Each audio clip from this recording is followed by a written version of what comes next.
Hoy vamos a tener el final de nuestra serie Volviendo a lo Básico. Hoy es la última. Han sido 8 semanas impresionantes donde hemos podido ver el poder de Dios, el poder de Pablo de poder expresar y dejarnos impactados con esos mensajes del libro de Romanos, ¿cierto? Y hoy vamos a terminar la conclusión. Le he puesto de título El secreto guardado. Hay un secreto que Pablo tenía y se los voy a compartir hoy. ¿Lo quieren saber? Bueno, acompáñame a Marcos, capítulo 4, versículo 1 al 3.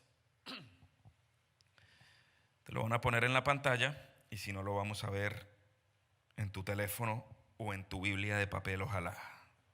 Y dice, comenzó a enseñar de nuevo junto al mar. Este era Jesús enseñando. Y comenzó a enseñar de nuevo junto al mar y se llegó a él una multitud tan grande que tuvo que subirse a una barca que estaba en el mar. Y se sentó y toda la multitud estaba en tierra a la orilla del mar. Les enseñaba muchas cosas en parábolas y les decía en su enseñanza, oíd, he aquí el sembrador salió a sembrar. Imagínate. Esto es una historia donde Jesús les estaba hablando a una multitud y él se montó en la barca, ¿cierto? Y en la barca se sentó y se empezó a alejar porque él quería usar el agua como amplificador, si no, no lo iban a escuchar. Pero decía que él le empezó a hablar a los discípulos en parábolas. O sea, una historia que quizás la gente no iba a entender. Porque lo importante que hay ahí, en el versículo más adelante, hasta el 13, vamos a leerlo. Marcos, acompáñame un poquitico más, 4,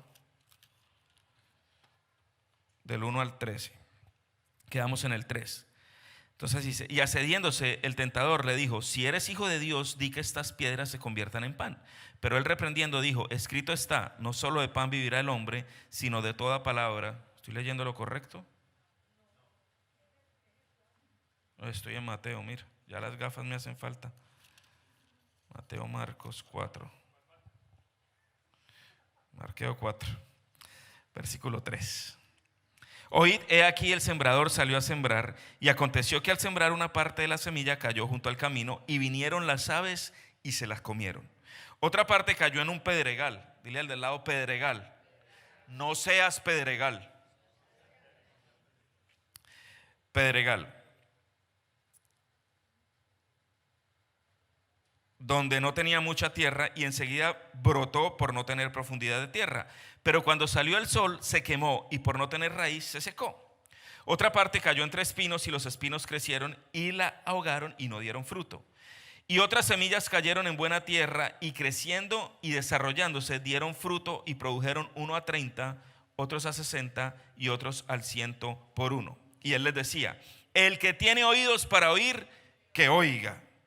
Cuando se quedó solo, sus seguidores junto con los 12 le preguntaban sobre las parábolas y le decía, a vosotros os ha sido dado el misterio del reino de Dios, pero los que están afuera reciben todo en parábolas. Imagínate, esto es importante porque los discípulos estaban con él ahí y la gente le estaba preguntando, ¿qué es lo que quiere decir este hombre que está hablando en parábolas? Y los discípulos mismos le estaban diciendo, pero ¿qué es eso de parábolas? Imagínate, si los discípulos no estaban entendiendo, ¿qué podía hacer la demás gente?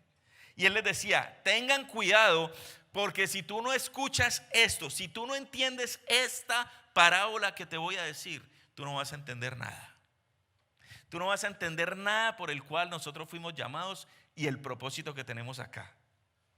O sea que era importante porque las parábolas no eran para el crew, no eran para la multitud. Las parábolas eran para los discípulos. Para que tú puedas entender una parábola, tú necesitas ser discípulo, no creyente. O sea que la multitud, cuando Jesús se paró en la barca y comenzó a hablar, no entendió. Y los discípulos les decían, ¿qué es eso? Y él les dijo, tienen que interpretarla, tienen que dejar que el Espíritu Santo les hable de lo que les quiero decir. Y si no lo entiendes, no vas a entender nada.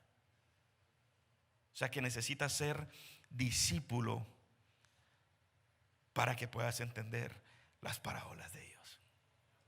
Tremendo, ¿ah? ¿Y cuántos hoy en día solamente queremos vivir en la multitud? Pero mira qué tremendo. En la multitud se quedan en el borde. Como discípulo van a la profundidad. Entonces no solamente reciben profundo, sino que cosechan profundo. Las revelaciones de los discípulos no son las mismas revelaciones que tienen los creyentes.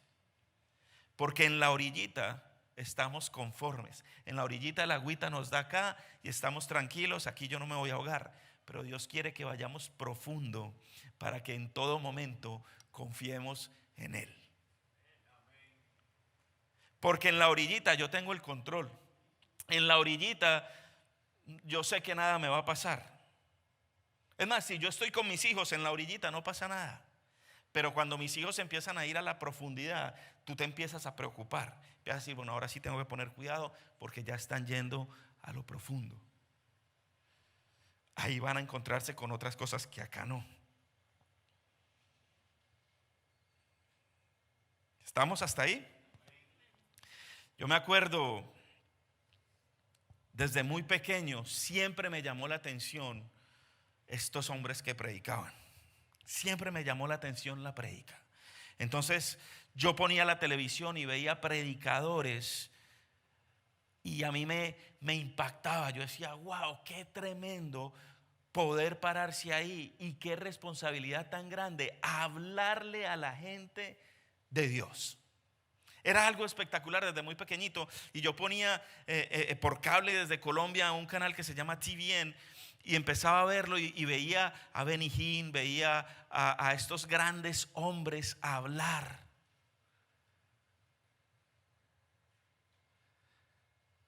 Estos hombres que hablaban del pecado, estos hombres que te decían, pero Dios te puede transformar. Y de repente cogían y hacían un llamado y miles de personas se bajaban desde el estadio por allá arriba y venían al frente a aceptar a Jesús. A mí eso siempre yo decía, wow, qué impactante.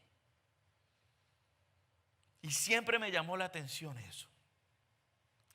Y uno de mis predicadores que yo más admiro, que digo, wow, te lo voy a presentar, pero para eso te voy a pedir que te pongas de pie, porque vamos a recibirlo con respeto, con la autoridad que Dios le dio.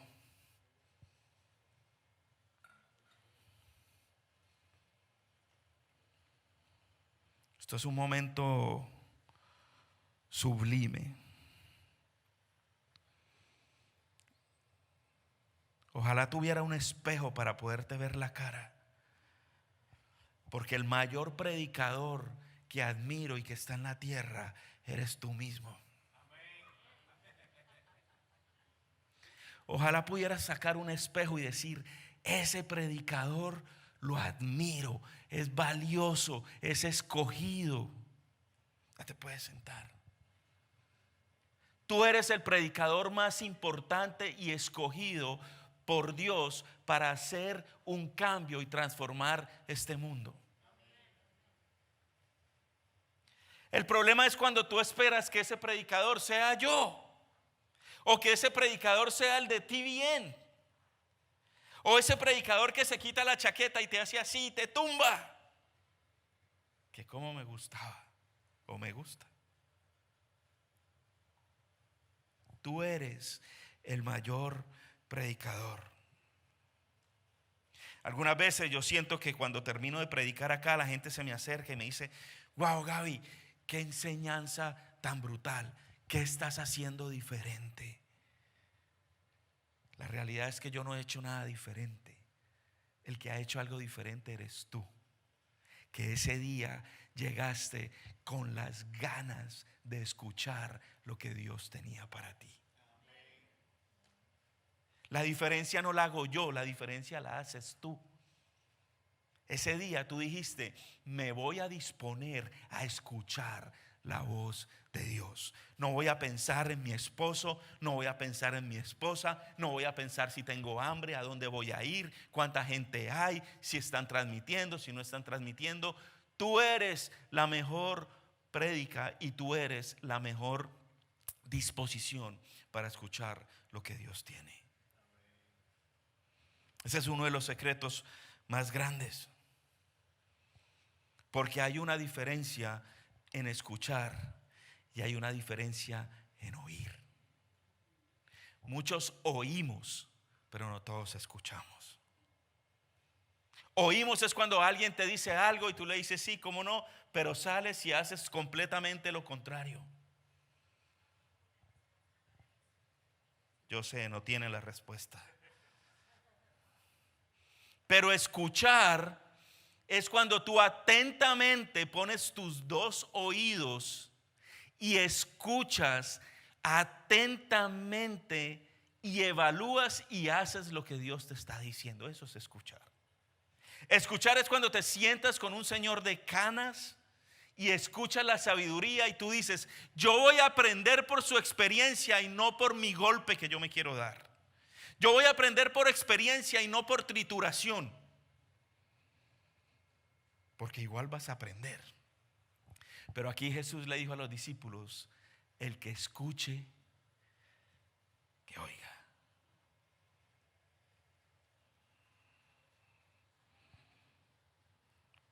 El que tenga oído para escuchar, que oiga. Tú oyes y escuchas. Es diferente. Cuando uno escucha, uno valora y hace lo que escuchó. A mí Dios muchas veces me ha hablado y me ha dicho cosas que lo escucho, pero hay otras que simplemente lo oigo, porque yo creo que sé más que Él. No, Señor, tú manejas tus cosas allá con tus ángeles y con tu gente, que yo lo manejo aquí con la mía. Es que tú no entiendes cómo funciona esto. Es que tú no entiendes la carga que yo tengo. Es que tú no entiendes las situaciones difíciles que se viven. Es que tú eres Dios, yo tengo que ayudarte un poco. Recuerdo un amigo un día me dijo: es que, como dice la Biblia, ayúdate que yo te ayudaré. Yo le dije: ¿dónde está, hermano? En ningún momento Dios dice: ayúdate que yo te ayudaré. Lo que Él dice es que escuches, que obedezcas y que hagas. Y ese es el secreto más grande: escuchar. Escuchar lo que Dios tiene para nosotros. Y dice que comenzó a enseñar de nuevo junto al mar, y se llegó a él una multitud tan grande que tuvo que subirse en una barca que estaba en el mar. Y él se sentó, y toda la multitud estaba en la tierra, en la orilla del mar, y les enseñaba muchas cosas en parábolas, y les decía en su enseñanza: oíd, he aquí el sembrador salió a sembrar. Cuando Jesús hablaba y cuando Jesús predicaba y cuando hablaba en sus parábolas, solo hablaba de una cosa, y solamente habla de una cosa hasta hoy. Y esa cosa se llama reino. Jesús lo único que habla es del reino, de cómo establecer el reino del cielo aquí. De cómo nosotros ya no pertenecemos al reino de este mundo, sino al reino de los cielos. Que como reino, entonces Él tiene ciertas estrategias, ciertas leyes, ciertas cosas para que podamos vivir bajo ese reinado. Pero en ese reinado, el reino eres tú.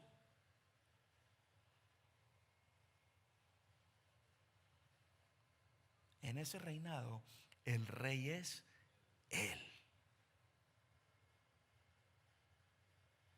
Y todo el tiempo Jesús está hablando de cómo establecer ese reino acá. Jesús no habla de sanidad, Él es sanidad. Jesús no habla de los 7 pasos de la oración. Él es la oración. Jesús no habla de sacar los demonios. Él es libertad. Él es la liberación. Pero nosotros nos hemos dejado encasillar y seguimos viviendo bajo este reino cuando Dios tiene un reino preparado que las leyes funcionan diferentes. En este reino, el jefe que más sube es el que todos los empleados le sirven. En el reino de Dios no. En el reino de Dios el que más sube es el que más baja porque es el que más tiene que servir. En este reino tú no das porque tú tienes que llevar tu budget y tienes que estar peso a peso porque si no, no sabes cómo vas a pasar con tus finanzas. Pero en el reino de Dios dice que el que siembra cosecha, que es mejor dar que recibir. Entonces las leyes del reino son diferentes a las de acá. Aquí te insultan y tú dices no le hables más, cambia de amigo. En el reino dice que tú tienes que poner la otra mejilla. ¿Y quién es el que pone la mejilla? El que está siendo ofendido. Pero para yo poner la mejilla, tengo que estar cerca. O sea que todavía yo tengo que estar cerca de mi hermano para poderle poner la mejilla. Yo no le puedo poner la mejilla. Le hice la cruz, le hice la X, ya no hablo más con él. Porque en el reino funciona diferente. En el reino, cuando alguien te hace daño, la Biblia dice que tú vienes y lo confrontas, le hablas, lo llamas a cuentas en amor. Si esa persona no te hace caso, después tú vienes con un testigo. Si esa persona no te hace caso con el testigo, tú vienes delante de la iglesia. Y si no hace caso, pues ya ahí lo das como por ahí. Iba a decir algo que de pronto algunos se paran y se van.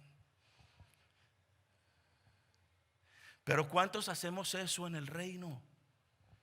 ¿Cuántos realmente confrontamos a nuestro hermano? Porque la Biblia dice que cuando confrontamos a nuestro hermano debe ser en amor para ganarlo. En el reino no podemos abandonarnos y darnos la espalda porque ese no es el principio del reino.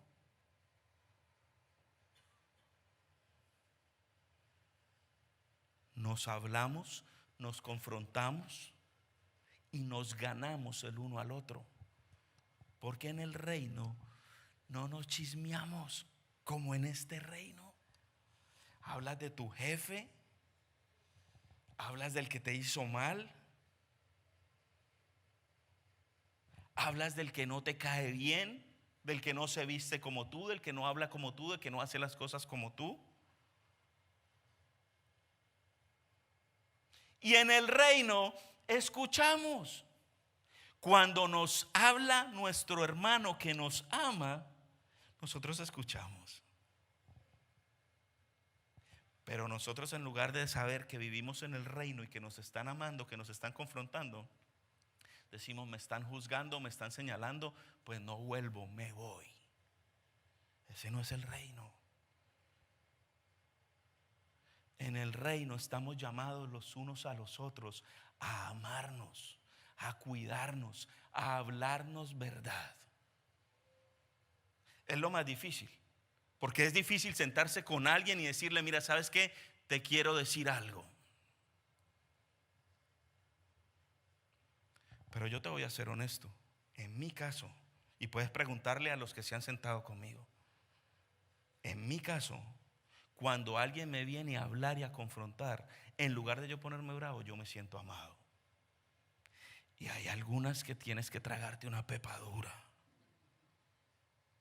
que tú quieres sacar un puño, hacer. Pero por eso la Biblia dice que debemos escuchar.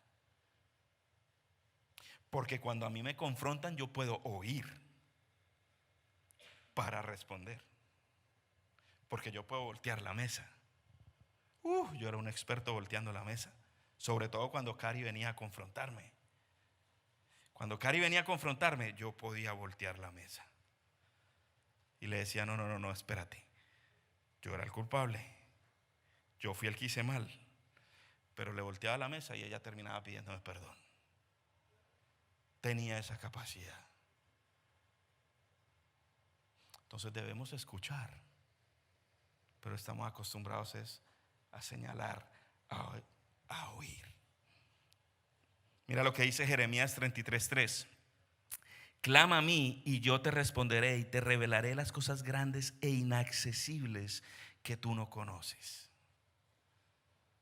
O sea que para yo poder tener revelaciones de parte de Dios, primero tengo que clamar. Y para clamar, después tengo que escuchar. Cuando nosotros escuchamos, podemos hacer lo que hacía Jesús. Jesús escuchaba y según él escuchaba, juzgaba o hacía. O sea, Dios le dijo a Jesús, Jesús, vas a ir a la tierra y te vas a montar en la cruz, pero vas a pasar un tormento tenaz. ¿Ustedes creen que Jesús hubiera podido decir, no me monto? ¿Creen que hubiera podido? Claro que sí, porque él tenía su propia decisión. Pero lo que pasaba con Jesús es que él escuchaba al Padre y lo único que quería hacer era su voluntad. Pero si él hubiera querido, él no le hubiera dicho, Señor, si puedes pasar de mí esta copa, hazlo. Porque ahí le estaba diciendo, Señor, Padre, no hay otra manera, o sea, arreglemos esto, monta la suegra. No, todavía no tenía, bueno, no sé. ¿Verdad? Pero no. Si queremos los secretos de Dios, necesitamos buscarlo. No hay manera que tú encuentres las ecuaciones y los secretos de Dios si tú no lo buscas. Créeme, te voy a dar un tip. Te voy a dar algo extra hoy. No lo vas a recibir acá. Gaby, ¿quién es el encargado del crecimiento mío? Tú. No es que me voy de esta iglesia porque aquí no crezco. No creces porque tú no quieres crecer. Yo no soy el responsable de tu crecimiento. Eso es algo personal, individual. Porque Dios te va a revelar los secretos a ti. Dios te va a hablar en parábolas a ti que nadie va a entender, solo tú. Hay veces yo leo un versículo y le digo a Cari, mira, leí este versículo. Y Cari dice, sí, yo me lo sé. Y le digo, sí, pero acabo de tener una revelación. Y Dios me acaba de mostrar esto y esto y esto y esto con este versículo que tú y yo sabemos. Pero mira lo que Dios me acaba de mostrar acá. Dios nos da revelaciones y cosas nuevas todo el tiempo. ¿Cuál es el secreto? Escuchar. El Salmo 25:14 dice, los secretos del Señor son para los que le temen y Él les dará a conocer su pacto. Si tú le temes a Dios, Él te va a revelar secretos.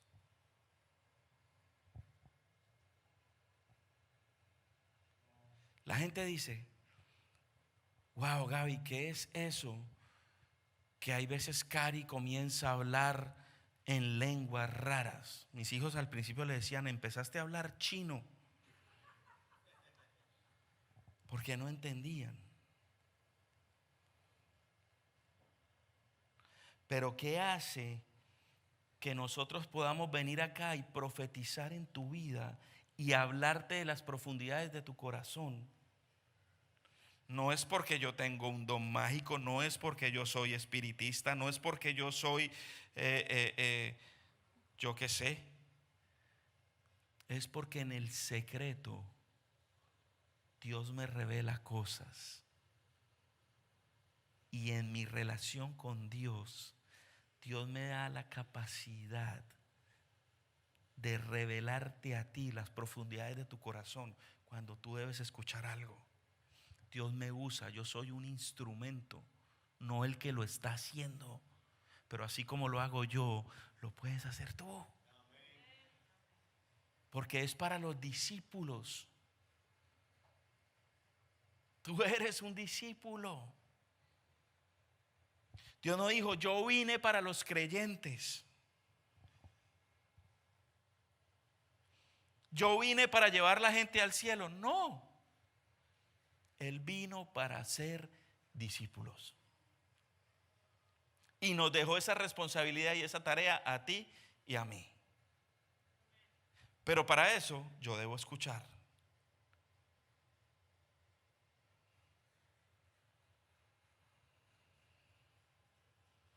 Decía en Marcos 4:26, decía también, el reino de Dios es como un hombre que echa semilla en la tierra. Cuando tú te conviertes a Cristo, Dios comienza a repartir semilla. El problema es el terreno. Dios da la semilla, pero hay diferentes tipos de terreno. Hay diferentes tipos de problemas en nuestra alma que hacen que se coma esa semilla que Dios regó. Entonces tú dices, pero Gaby, ¿por qué yo sigo caminando? ¿Por qué yo sigo invirtiendo? ¿Por qué yo sigo haciendo y todavía me encuentro en esta situación? Es porque la semilla no cayó en buen terreno y todavía esa maleza se la comió. Y porque las semillas, algunas veces tú siembras mal y la semilla trae cosecha, pero una cosecha mala. Entonces las semillas buenas no son suficientes para opacar la maleza que hay en tu vida. Lleva un tiempo. O desmalezar un potrero es fácil. Y lo arrancas, te volteas porque es grande y empezaste en la esquina de allá, terminaste acá. Y cuando te volteaste y dijiste acabé, ya volvió a salir la maleza allá. Dices, ay, ¿qué pasó? Así es en nuestra vida. El terreno.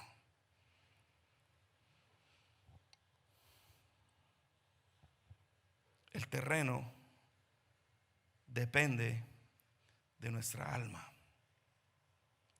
Depende de nuestras heridas en nuestro corazón. Si mi terreno está bueno es porque yo he sanado las heridas que hay en mi alma. Si no, yo no puedo recibir las semillas de Dios para que den fruto. Porque mi sistema de creencias está demandando otra creencia.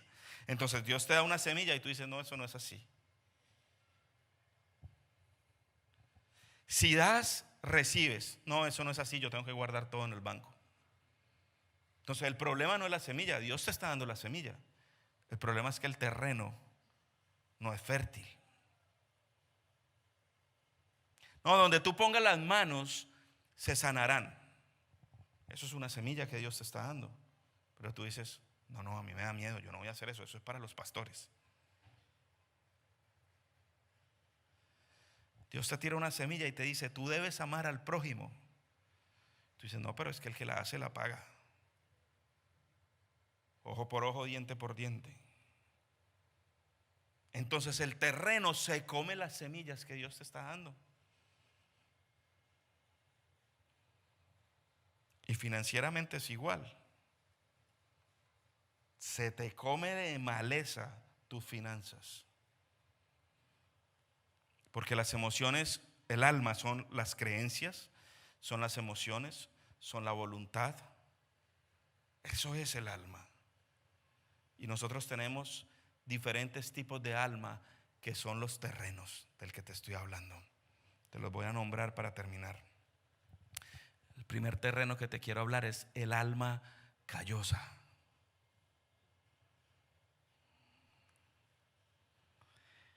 Es la que se alegra el domingo, pero ya el lunes no. El domingo está contento y recibes y tú dices, wow, qué palabrota, pero el lunes por la mañana ya se te olvidó. Marcos 4, 16, 17 dice: y de igual manera estos en que se sembró la semilla en pedregales son los que al oír la palabra enseguida la reciben con gozo, pero no tienen raíz profunda en sí mismos, sino que solo son temporales. Entonces cuando viene la aflicción o la persecución por causa de la palabra, enseguida tropiezan y caen. En las personas que quieren todo el tiempo, como son cristianos, todo el tiempo estar bien. Cuando viene un problema, cuando viene una crisis, cuando hay una situación difícil, tú dices: esto ya no es para mí, esto no es verdad. Pero es que el problema es que si te dijeron que el cristianismo era para tener bendición solamente y cosas lindas, te mintieron. No te hablaron del evangelio, te hablaron de humanismo, de que todo va a estar bien, de que tú tienes la capacidad, de que en ti está la fuerza y el poder. La Biblia dice que en este mundo tendremos aflicción, pero que no temas, porque Él venció el mundo, no tú, Él. El segundo es el alma superficial. Y de igual manera, el segundo, sí, el alma superficial. El tercero es el alma llena. Marcos 4, 18 dice: otros son aquellos en los que se sembró la semilla entre los espinos, estos son los que han de la palabra, pero las preocupaciones del mundo y el engaño de las riquezas y los deseos de las demás cosas entran y ahogan la palabra y se vuelven estériles. Estos son los terrenos que solamente buscan la riqueza.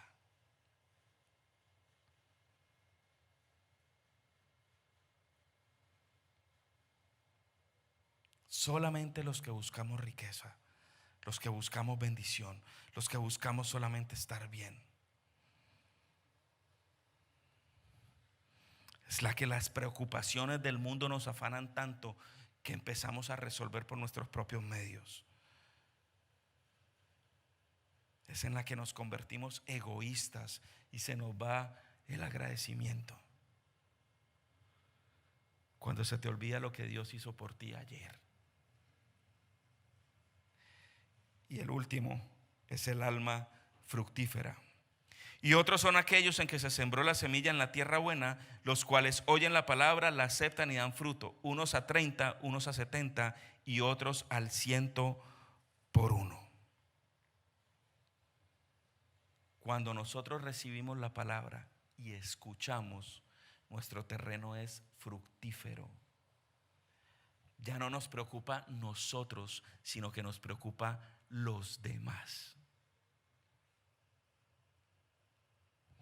En las etapas de madurez es la etapa de anciano o de adulto, que ya tú no piensas en ti, sino piensas en los demás. Ya no eres un bebé, ya no eres un niño y tampoco eres un adolescente. Ahora eres un adulto. El adulto puede cuidar a otro, por eso tú puedes tener bebés. El problema es que algunas veces es un bebé teniendo un bebé,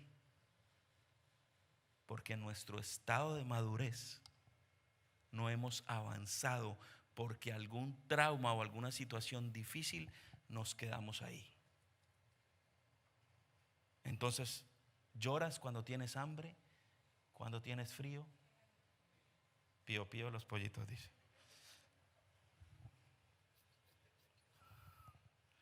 Santiago 1:21 dice: por lo cual, desechando toda inmundicia y todo resto de malicia, recibid con humildad la palabra implantada, que es poderoso para salvar vuestras almas. Te lo voy a volver a repetir. Por lo cual, desechando toda inmundicia y todo resto de malicia, recibid con humildad la palabra implantada, que es poderosa para salvar tu alma. Recibid la semilla. Dios te ha dado una semilla. Debes ser lo suficientemente humilde para recibirla, aceptarla y cuidarla. Una semilla es supremamente pequeña, pero esa semilla, si tú la siembras, si tú la cuidas, si tú la riegas, va a hacer una diferencia. Va a dar fruto. Tócame un fondito ahí, Mati. Give me a background. Give me a pad.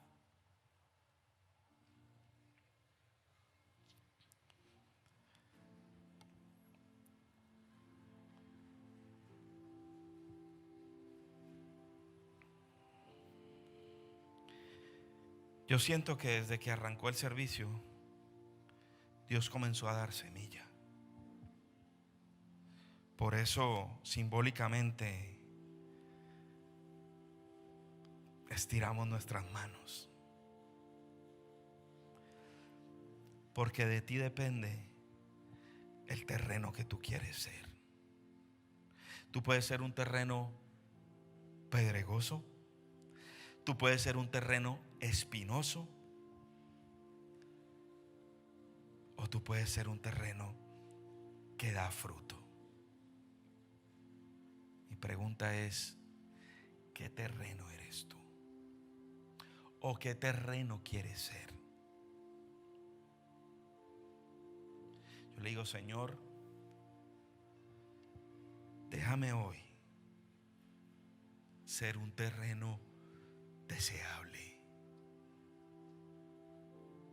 La Biblia dice que cuando nosotros comenzamos a dejarnos usar por Dios y aprendemos el secreto, ¿cuál es el secreto? Escuchar. Cuando aprendemos a escuchar a Dios, nosotros nos volvemos tierra deseada. La gente quiere tu terreno. La gente dice, yo quiero un matrimonio así. Yo quiero unos hijos así. Yo quiero una prosperidad así. Yo quiero un marido bonito como ese, digo, un terreno bonito. Dios quiere que tú seas terreno fértil y Él hoy te está dando semilla. Una semilla no da un fruto, una semilla da mucho fruto. Tú siembras una semilla de mango y tienes muchos mangos. Pero tú siembras odio y no cosechas un odio, cosechas mucho odio. Tú siembras soledad, tú siembras envidia, tú siembras celo. Eso es lo que vas a cosechar. En conclusión, cosecharías amargura y nadie quiere estar al lado de un amargado. La Biblia dice que la amargura seca los huesos. Dios quiere que seas terreno fértil. Amén. Señor, te damos gracias en esta tarde. Gracias por tu amor, gracias por tu cuidado. Hoy recibimos esa semilla que tú tienes para nosotros, Señor. Hoy declaramos que nosotros somos terreno fértil, Señor. Que todo lo que toque nuestros pies, Señor, bendecirá. Será fructífero, Señor. Gracias, Señor. Te amamos, te adoramos. Enséñanos a sembrar las semillas en el lugar correcto, Padre. Enséñanos a escuchar verdaderamente. En el nombre de Jesús. Amén.